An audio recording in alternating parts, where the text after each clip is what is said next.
Bapa yang baik, terima kasih ya Tuhan. Kalau hari ini kami bersama di tempat ini boleh beribadah bersatu untuk memuji menyembah Engkau dan mendengarkan firman-Mu ya Tuhan. Kami bersyukur untuk tahun yang baru, kami boleh menikmati anugerah, kasih karunia, kemurahan Tuhan yang baru dalam kehidupan kami ya Tuhan. Sehingga kami ada hari ini sebagaimana kami ada. Terima kasih ya Bapa. Tuhan, tolong kami untuk boleh mengerti dan boleh terbukakan firman-Mu ya Bapa. Ketika kami di dalam kehidupan kami masih terus bergumul dengan kelemahan kami masih terus bergumul dengan hal-hal yang mustahil di dalam kehidupan kami ya Tuhan. Kami masih terus bergumul dengan kedagingan dan dosa kami Tuhan. Tetapi Tuhan, lebih dari semuanya itu, kami tidak mau berhenti sampai di situ, tapi kami mau membuka hati kami. Kami mau membuka pikiran kami ya Tuhan, untuk boleh firman-Mu masuk dan memberikan kami tuntunan bahwa kuasa-Mu sungguh tidak terbatas di dalam kehidupan kami. Di tengah-tengah keterbatasan kami, di tengah-tengah sakit kami, di tengah-tengah kelemahan kami ya Tuhan, kami mau sekali lagi membuka diri kami, belajar untuk boleh melihat Tuhan sebagai Tuhan, Allah sebagai Allah, Raja sebagai Raja yang benar-benar akan memimpin dan menuntun kehidupan kami. Terima kasih ya Tuhan. Mampukan kami di dalam segala keberadaan kami untuk boleh menerima dan mengerti firman-Mu. Dan mampukan hamba-Mu yang berdosa dan hina ini, Tuhan yang memakainya. Bahkan setiap kata-kata yang disampaikan, oh biar pengurapan kuasa-Mu melampaui itu untuk semua Bapa. Di dalam nama Tuhan Yesus kami berdoa. Haleluya. Amin. Tiada yang mustahil bagi Tuhan. Amin. Saya ingin memulai dengan sebuah kisah seorang gadis kecil bernama Sophie. Tepatnya Sophie Rom. Dia tinggal di Kamboja. Dia tinggal bersama orang tuanya. Ada 6 bersaudara mereka. Dan orang tuanya bekerja sebagai pemulung. Mereka bekerja memilah-milah barang yang bisa dipakai atau bisa dijual, sehingga bisa membeli makanan. Nah Bapak Ibu Saudara, rupanya foto ini berlatar belakang di tempat sampah di Kamboja. Nah Saudara, Sophie ketika di foto ini ia berusia 11 tahun dan ia belum sekolah. Kenapa? Bukan karena malas, tetapi karena tidak punya biaya untuk sekolah. Jadi dia terlambat untuk sekolah. Belum sekolah, belum SD, belum TK, 11 tahun. Tetapi suatu kali rupanya Bapak Ibu, ada beasiswa dari pemerintah Kamboja melalui sebuah yayasan dan diberikan kepada orang-orang yang miskin di Kamboja. Dan puji Tuhan, orang tua Sophie mendapatkan beasiswa itu, sehingga akhirnya Sophie berkesempatan untuk sekolah. Dia masuk sekolah di usia yang ke-11. Nah Saudara, kesempatan itu dia pakai sebaik-baiknya. Dan ternyata Saudara, di sekolah dia berprestasi dengan baik, sehingga dia bisa bersekolah ke luar negeri. Tepatnya di Australia, di kota Melbourne. Dia bisa menyelesaikan college. College itu semacam SMA di sini. Dan ia berhasil menyelesaikan sekolahnya di Melbourne University. Dan ini adalah foto Sophie 2019 yang lalu. Kalau teman-teman nanti cari di Facebooknya, di viral waktu itu, dia menyampaikan speech-nya dalam acara wisuda sekolah itu. Dia terpilih sebagai lulusan terbaik. Seorang yang kita lihat latar belakangnya sangat sederhana. Dia seorang yang ada di tempat yang pada masa itu orang tidak mau, anak-anak pada umumnya tidak mau, tetapi dengan kemurahan Tuhan akhirnya dia bisa meraih masa depannya secara pendidikan. Dan Sophie sekarang dia sedang kuliah di Melbourne University di Australia. Dan Hidupannya menjadi inspirasi yang luar biasa bagi banyak orang. Sopiro. Hal yang sama juga Tuhan lakukan bagi bangsa Yehuda yang minggu lalu kita sudah dengarkan firman Tuhan. Bangsa yang sebenarnya tidak memiliki masa depan. Bangsa yang dibuang ke negeri asing, ke negeri Babel. Tetapi Tuhan memberikan janji yang baru kepada bangsa Yehuda. Di dalam Yesaya 43 ayat yang ke-18 sampai 21, minggu lalu kita sudah baca bahwa Tuhan menyediakan janji yang indah bagi setiap umatnya. Amin. The best is yet to come. Ada hari esok yang akan datang. Ada masa depan bagi setiap umat Tuhan. Karena Tuhan adalah pribadi yang berkuasa. Dia sanggup untuk melakukan segala sesuatu. Kalau manusia mengalami keterbatasan, kalau manusia mengalami kesulitan, itulah Tuhan kita. Dia tidak punya keterbatasan. Dia berkuasa, amin. Dia pribadi yang sanggup untuk melakukan segala sesuatu untuk mendatangkan masa depan yang terbaik bagi kehidupan kita.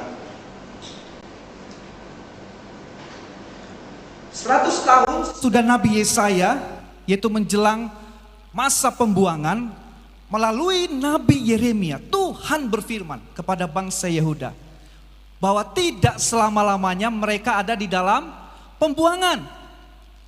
Selama 70 tahun Tuhan berjanji akan membawa umatnya kembali ke tempat mereka berasal, yaitu Yerusalem. Dan sekarang 70 tahun sudah berlalu, Tuhan menggenapi janjinya. Tuhan menepati janjinya sehingga bangsa Yehuda dikatakan di dalam kitab Esra yang akan kita telaah pada hari ini, Tuhan menggenapi, Tuhan membebaskan bangsa ini dan membawa kembali ke Yerusalem sehingga kita akan melihat bagaimana Tuhan berkuasa menggenapi janjinya di dalam kitab Esra, sehingga kita percaya kalau Tuhan yang pribadi yang maha kuasa itu, yang kuasanya tidak terbatas, yang kita percaya dan kita andalkan, kita percaya. Dengan kesadaran itu, segala kekhawatiran kita, segala kecemasan kita akan sirna dalam kehidupan kita. Amin. The best is yet to come. Kalaupun ada orang yang berkata mustahil bisa dilalui, kita percaya Tuhan kita sanggup untuk menolong kita. Amin. Oleh karena itu Bapak Ibu, mari bersama-sama kita membuka kitab Esra pasal yang pertama ayat 1 sampai 4. Kita akan menelaah kitab Esra, kitab yang berisi penggenapan janji Tuhan, di mana Tuhan membebaskan bangsa Yehuda dan mengizinkan mereka kembali pulang untuk membangun kota dan bait suci. Kita baca bersama, ayat yang pertama yang pria, yang genap kaum ibu atau kaum wanita membacanya bersama-sama. Saya akan memulainya. 1, 2, 3. Pada tahun pertama zaman Kores, raja negeri Persia, Tuhan menggerakkan hati Kores, raja Persia, untuk menggenapkan firman yang diucapkan oleh Yeremia. Sehingga disiarkan di seluruh kerajaan Kores secara lisan dan tulisan pengumuman ini. Ayat yang kedua sama-sama. Kaum wanita, 1, 2, 3. Beginilah perintah Kores, raja Persia. Segala kerajaan di bumi telah dikaruniakan kepadaku oleh Tuhan Allah semesta langit.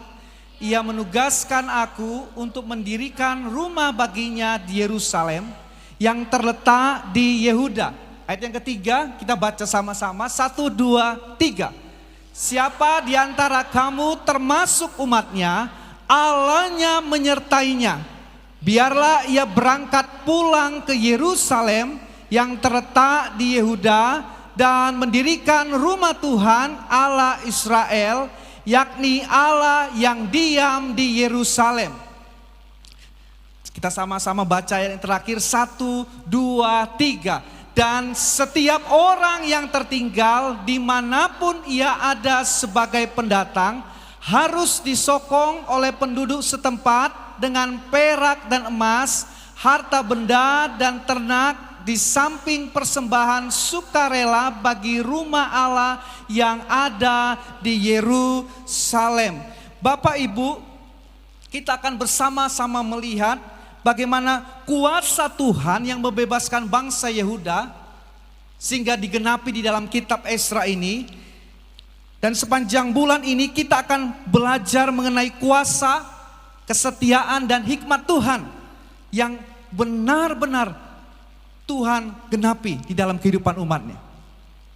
Sehingga yang pertama mari kita lihat, kuasa Tuhan bersifat tidak terbatas sehingga ia sanggup mengendalikan segala sesuatu.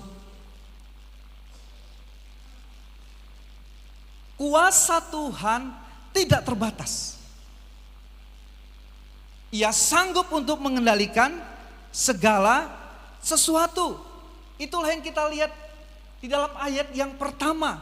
Dikatakan pada tahun pertama zaman Kores, raja negeri Persia, Tuhan menggerakkan hati Kores. Tuhan menggerakkan hati Raja Kores, raja Persia, untuk menggenapkan firman yang diucapkan oleh Yeremia. Untuk mengerti ayat ini, kita perlu sedikit mengetahui latar belakang dari kerajaan Persia. Nah, Bapak Ibu, kerajaan Persia itu bermula dari kerajaan Babel yang dipimpin atau diperintah oleh Raja Nebukadnezar. Nah, salah satu keturunan Raja Babel yaitu Belazar yang adalah keturunan dari Nebukadnezar dikalahkan pemerintahannya oleh kerajaan Persia. Sehingga kerajaan Babel digantikan oleh kerajaan Persia. Nah, kalau kita melihat raja-raja kerajaan Persia yang dicatat di Alkitab, ada 3, antara lain yang pertama Raja Darius. Ada yang ingat Bapak Ibu, Raja Darius ada di kitab mana? Kitab Daniel, yang memasukkan Daniel ke gua singa. Itu adalah Raja Persia. Kemudian Raja Ahasveros. Siapa yang ingat? Ada di kitab mana raja itu? Di kitab Esther. Itu adalah Raja Persia. Dan yang terakhir, yang ketiga adalah Raja Kores yang kita baca barusan di ayat yang pertama tadi. Nah, sebagaimana kerajaan Babel adalah kerajaan yang paling kuat pada masa itu, tetapi sekarang Persia menggantikan kerajaan ini. Jadi kerajaan Persia adalah kerajaan yang terbesar pada masa itu. Kerajaan adi kuasa, kerajaan super power yang paling kuat. Sehingga tidak heran di ayat yang kedua dikatakan, di dalam pasal ayat yang kedua, segala kerajaan di bumi telah dikaruniakan kepadaku, Kores, oleh Tuhan Allah semesta langit. Apa yang dikatakan Kores ini tidak berkelebihan, karena memang kerajaan Persia pada saat itu yang terbesar, Bapak Ibu. Kalau sekarang negara yang terkuat siapa? Amerika ya, menyusul China. Jadi, ada 2 negara yang kita katakan adik kuasa. Pada masa itu dia adalah kerajaan Kores. Kerajaan Persia dengan Raja Kores. Nah, saudara, dan di ayat yang pertama dikatakan Tuhan menggerakkan hati Kores. Tuhan menggerakkan hati raja yang berkuasa. Hal ini dilakukan oleh Tuhan agar ia menggenapi firman yang disampaikan oleh Yeremia. Di dalam Yeremia 29 ayat 10, Tuhan berjanji pada tahun yang ke-70 bangsa Babel akan dibebaskan dari pembuangan dan dibawa kembali untuk kembali ke Yerusalem. Kuasa Tuhan yang sangat besar itu sanggup untuk menggerakkan hati raja yang berkuasa pada masa itu. Benarlah apa yang dikatakan oleh Amsal 21 ayat 1, hati raja seperti batang air di dalam tangan Tuhan. Dialirkannya kemana ia ingini. Kalau hati raja Tuhan sanggup untuk mengendalikan, maka apapun yang terjadi dalam kehidupan kita, siapapun itu, kalau Tuhan menghendaki agar rencananya terjadi dalam kehidupan kita, Tuhan pasti akan menggenapinya. Tuhan pasti dengan kuasanya akan melakukan apapun supaya rencananya dalam hidup kita tergenapi. Kuasa Tuhan tidak terbatas, sehingga ia sanggup untuk mengubah apapun, menggerakkan apapun. Pertanyaannya Bapak Ibu,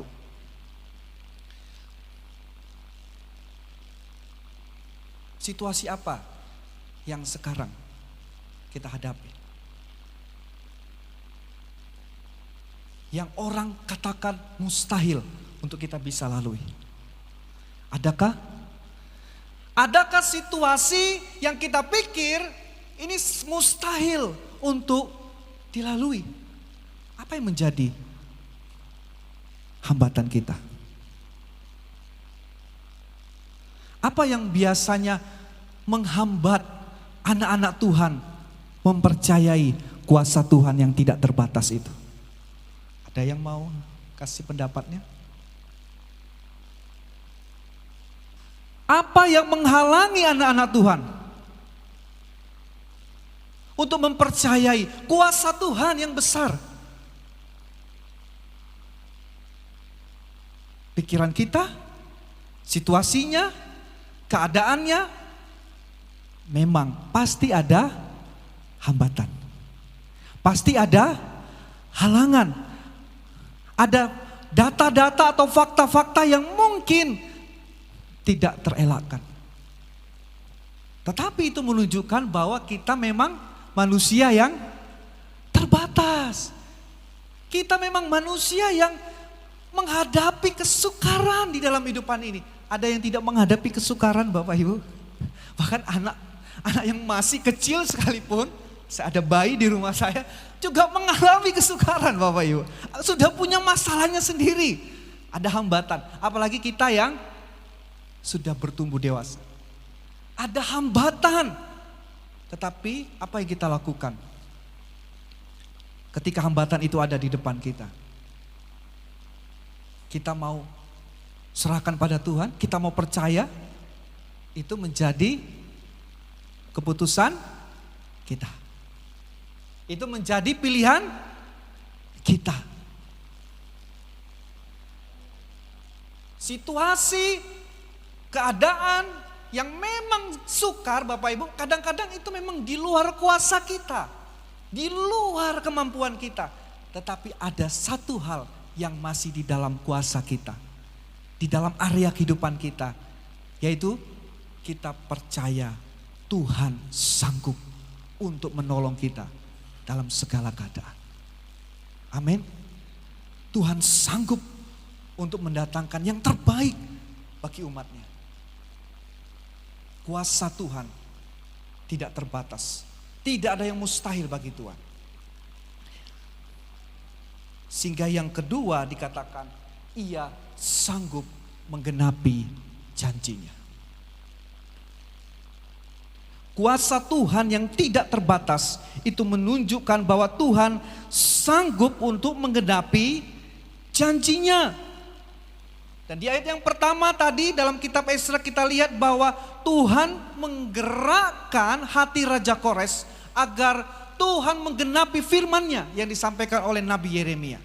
Agar bangsa Israel kembali ke Yerusalem. Dan kita melihat bahwa Tuhan menggerakkan hati Kores, Raja Persia, untuk menggenapkan kehendaknya dengan menuliskan yang di ayat yang kedua dikatakan, beginilah perintah Kores, Raja Persia. Segala kerajaan di bumi telah dikaruniakan kepadaku oleh Tuhan semesta langit. Ia, Kores, menugaskan aku untuk mendirikan rumahnya baginya di Yerusalem yang terletak di Yehuda. Bapak Ibu, yang sangat menarik di ayat ini dikatakan, ia menugaskan aku. Raja Kores, saudara, Raja Kores ini bukan orang percaya. Tetapi Tuhan sanggup mengubah hatinya sehingga dia menyadari bahwa Tuhan memberi dia sebuah tugas.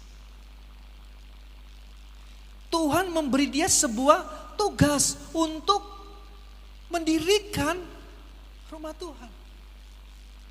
Dengan kata lain, Kores menyadari bahwa hidupnya adalah alat di tangan Tuhan untuk menggenapi kehendak Tuhan bagi umatnya.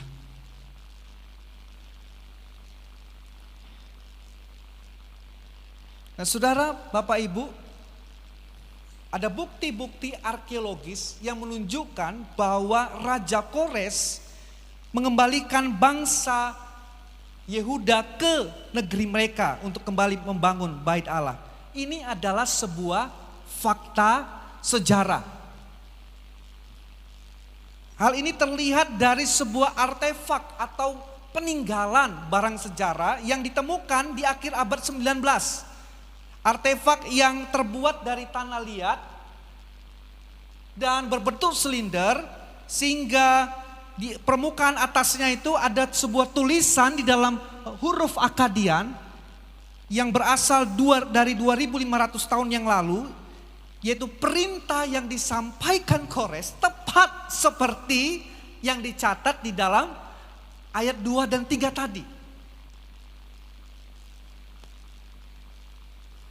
Jadi artefak ini diberi nama Cyrus Cylinder, artinya silinder Kores, yang sekarang disimpan di British Museum di kota London. Nah, saudara, artefak atau peninggalan benda sejarah ini menunjukkan bahwa isi Alkitab itu bersifat akurat. Amin. Isi Alkitab itu didukung dengan penemuan benda-benda sejarah yang membuktikan keberadaannya, kisah itu. Dan kita percaya bahwa Tuhan menggenapi firman. Dengan penemuan ini menunjukkan kepada kita bahwa Tuhan dengan kuasanya dia sanggup untuk menggenapi apa yang dia sudah janjikan. Dia sanggup untuk menggenapi apa yang dia sudah firmankan bagi hidup kita.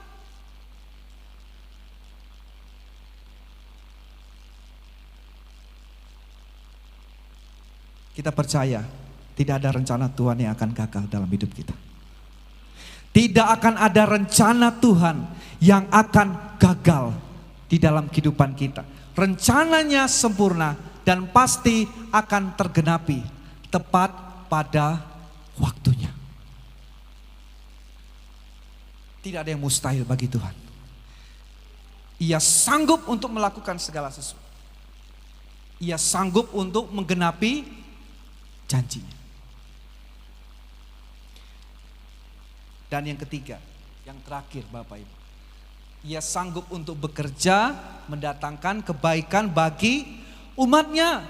Tuhan sanggup bekerja untuk mendatangkan kebaikan bagi setiap umatnya. Sebagai Tuhan pribadi yang penuh kasih, dia pasti memiliki rencana yang indah bagi setiap kita. Amin. Dan rencana yang indah itu Tuhan pasti dapat wujudkan. Karena Tuhan pribadi yang kuasanya tidak terbatas. Berbeda halnya dengan manusia. Itu yang membedakan manusia dengan Tuhan. Manusia biasa memiliki rencana yang baik untuk orang yang dia kasihi. Namun karena kesanggupan manusia bersifat terbatas, benar? Dan tidak semua keinginan manusia itu bisa terwujud. Hal yang sama seperti contoh seperti orang tua yang pasti punya harapan kepada anak-anaknya. Dia pasti punya rencana hal-hal yang indah untuk masa depan anak-anaknya. Ya berharap agar anaknya bisa memiliki pendidikan setinggi mungkin. Ya pasti ingin agar anaknya punya karir yang cemerlang. Benar? Orang tua. Seorang anak pasti orang tua ingin anaknya memiliki rumah tangga yang berbahagia. Semua itu hal yang patut dan mulia. Tetapi dalam realitasnya Bapak Ibu, tidak semua yang kita harapkan dan kita inginkan itu dapat terjadi. Karena manusia punya keterbatasan. Manusia punya keterbatasan. Tetapi itu yang membedakan manusia dengan Tuhan. Kalau manusia terbatas, Tuhan tidak terbatas. Tuhan kita adalah pribadi yang kuasanya tidak terbatas. Amin. Tuhan kita pribadi yang kuasanya tidak terbatas. The best is yet to come. Yang terbaik akan datang. Ada hari esok bagi umatnya. Itu yang kita percayai. Kita percaya tahun 2023 Tuhan melakukan yang terbaik bagi kita. Amin.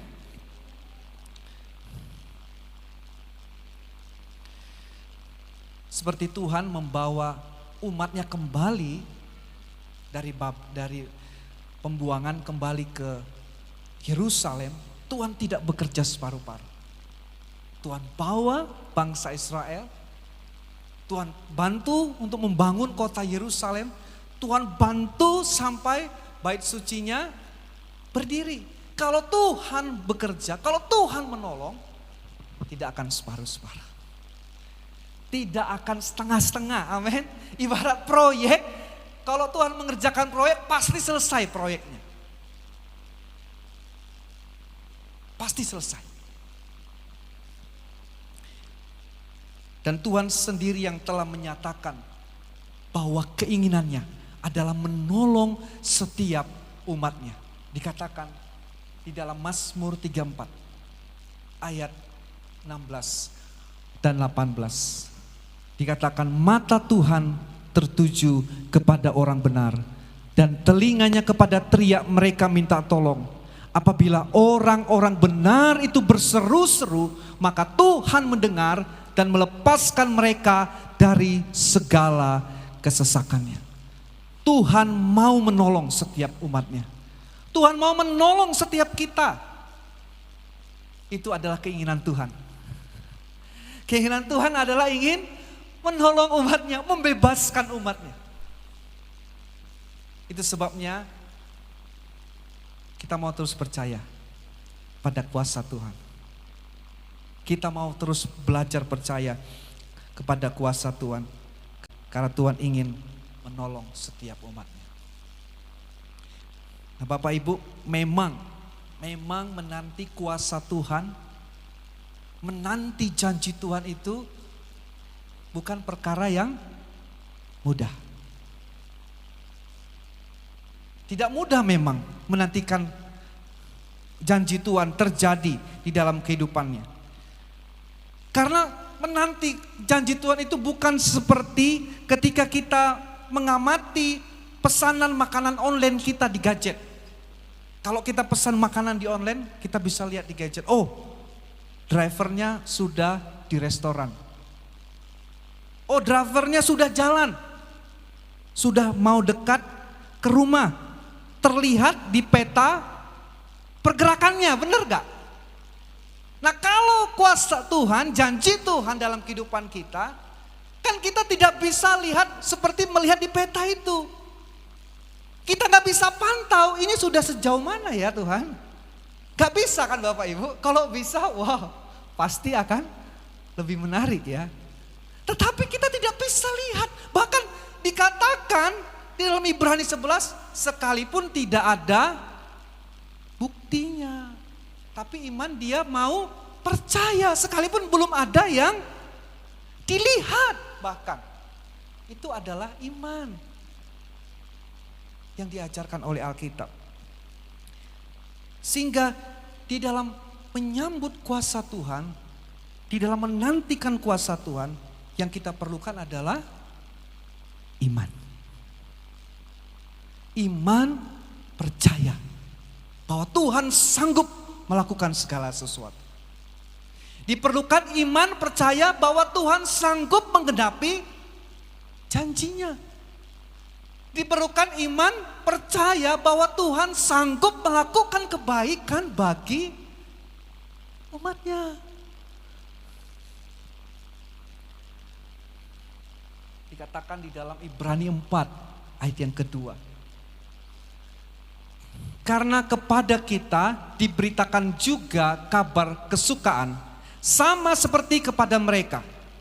Tetapi firman pemberitaan itu tidak berguna bagi mereka. Karena tidak bertumbuh bersama-sama oleh iman dengan mereka yang mendengarnya. Maksudnya adalah sekalipun janji Tuhan itu indah, sekalipun janji Tuhan itu hebat, tetapi kalau tidak percaya, dikatakan tidak berguna.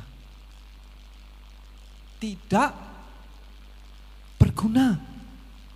Janji tersebut bisa tidak berguna. Apa itu? Bukan berarti karena saya sudah jadi anak Tuhan, pasti terjadi janji Tuhan. Tapi kata firman Tuhan, bagi mereka yang percaya, amin. Amin. Bagi mereka yang mau percaya. Kalau semuanya terjadi, semuanya kelihatan, semuanya baik, semuanya bagus, orang biasanya gampang percaya. Benar Bapak Ibu? Satu kali ada seorang diberikan sebuah kado, hadiah, seorang anak. Anak ini diberikan kado dengan bungkusan kertas koran yang sudah kumel. Jadi kadonya kelihatan kumel karena dibungkus kertas koran yang sudah kumel, sudah hitam. Waktu dikasih ke anak itu senang atau enggak? Anaknya enggak senang karena tampilannya buruk, jelek, enggak seperti yang diinginkan. Benar?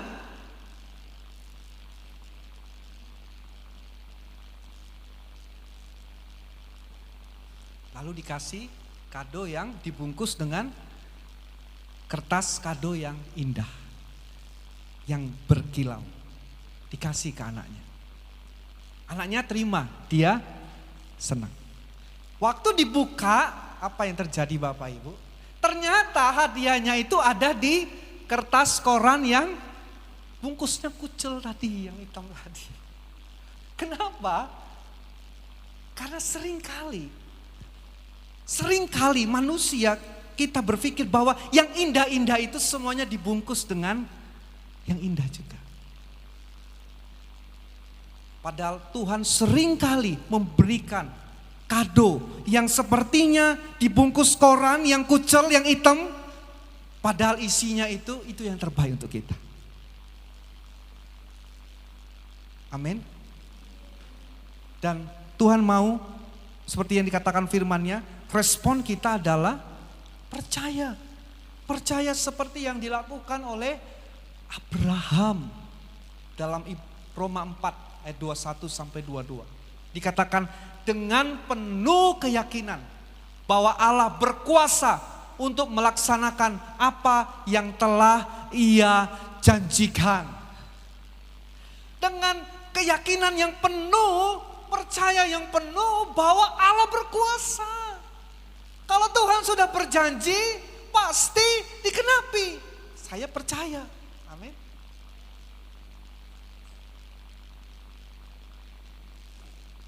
yang diperlukan untuk merespon kuasa Tuhan adalah iman percaya kita. Percaya Bapak Ibu. Sepanjang tahun 2023 ini kita isi dengan terus memelihara iman percaya kita. Saya percaya. Tuhan, saya percaya. Apapun yang kau janjikan pasti terjadi. Saya percaya. Amin. Kita harus memperbaharui self-talk kita. Self-talk, bicara kepada diri sendiri. Kita harus memperbaharuinya. Katakan, saya percaya Tuhan. Saya percaya janji. Saya percaya kuasa-Mu. Itu akan menguatkan iman kita. Amin. Itu akan menguatkan iman kita. Seringkali saya melatih pembicaraan itu pada diri saya sendiri, pada hal-hal yang benar-benar tidak terjadi, yang sukar, Bapak Ibu.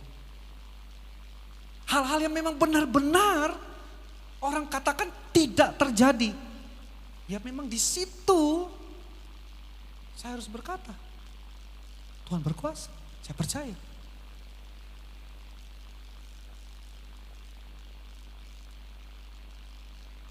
Kalau yang di depan kita sudah kelihatan, sudah ada bentuknya, sudah ada wujudnya, kan gak perlu pakai iman lagi bukan? Kalau semuanya sudah kelihatan, sudah tersedia, sudah ada, kita gak perlu pakai iman lagi bukan?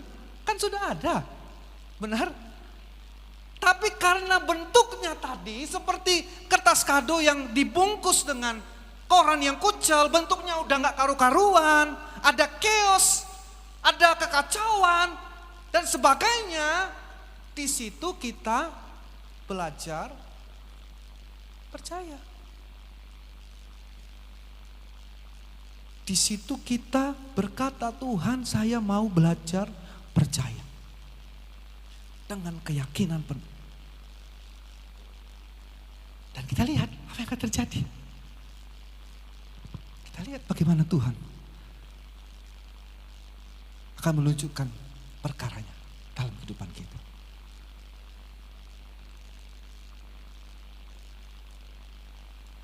(2023) kalendernya sudah ada Bapak Ibu. Bulan-bulannya tanggalnya sudah ada. Tapi apa yang terjadi kita gak tahu bukan? Semuanya masih misteri. Benar gak? Semuanya misteri. Tidak tahu.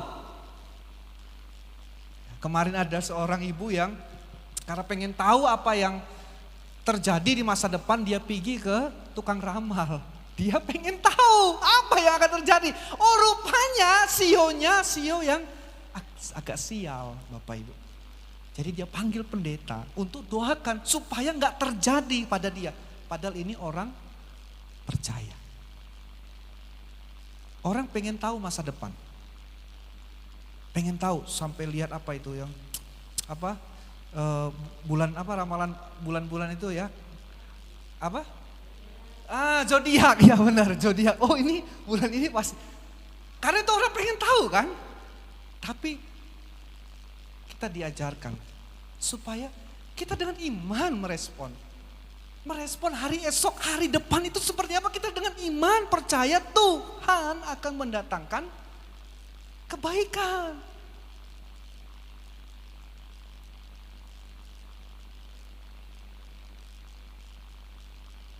The best is yet to come. Yang terbaik akan datang. Ada hari esok bagi umatnya.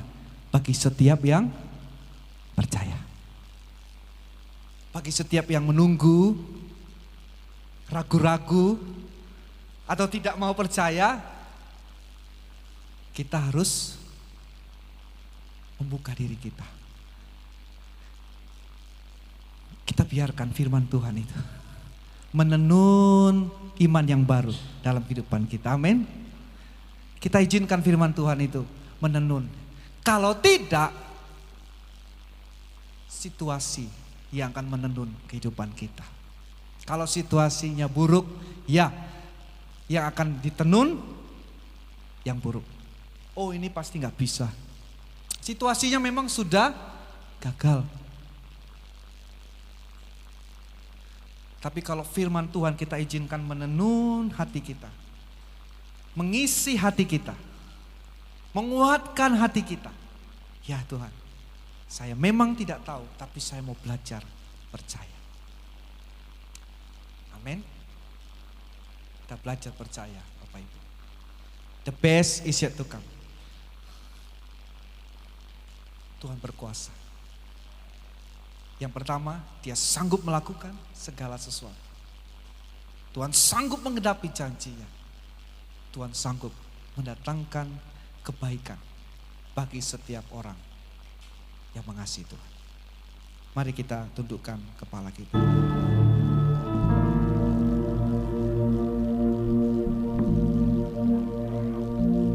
Terima kasih ya Tuhan Yesus. Terima kasih Tuhan.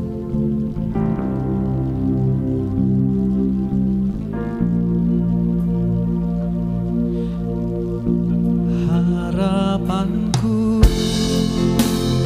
di dalam-Mu, hanya Kau Yesus Tuhanku.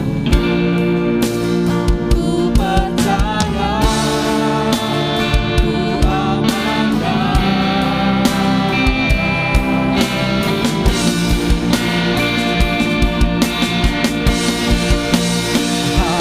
Harapanku, mari Bapak Ibu saya undang kita bangkit berdiri.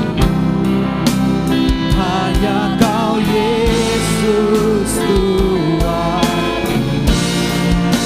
ku percaya, ku amankan. Harapanku, hanya Kau Yesus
Bapak Ibu, mari kita serahkan seluruh masa depan kita kepada Tuhan.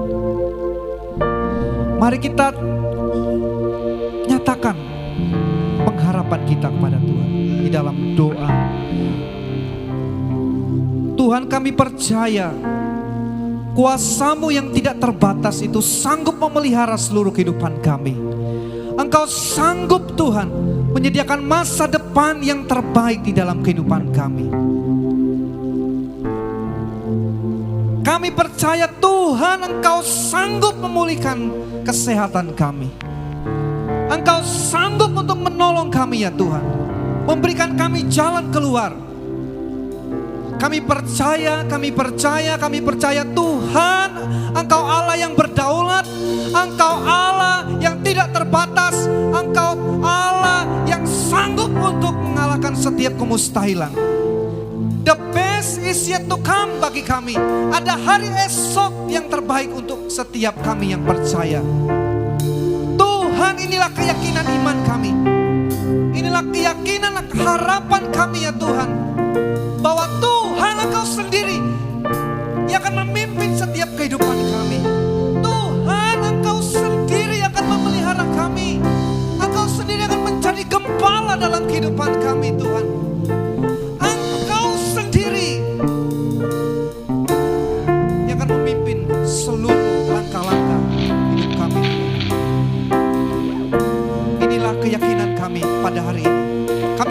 dalam setiap kehidupan kami ya Tuhan Yesus.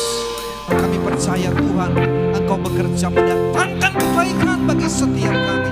Engkau mendatangkan kebaikan bagi kami yang percaya Tuhan.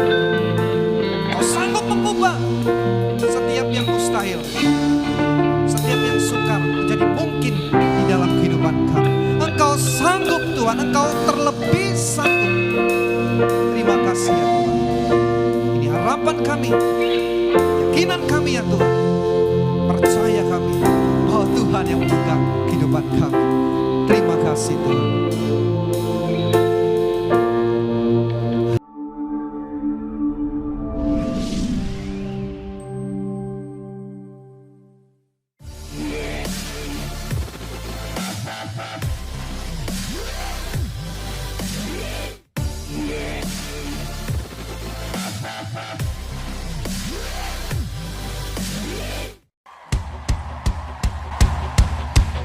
Put your hands together, come on.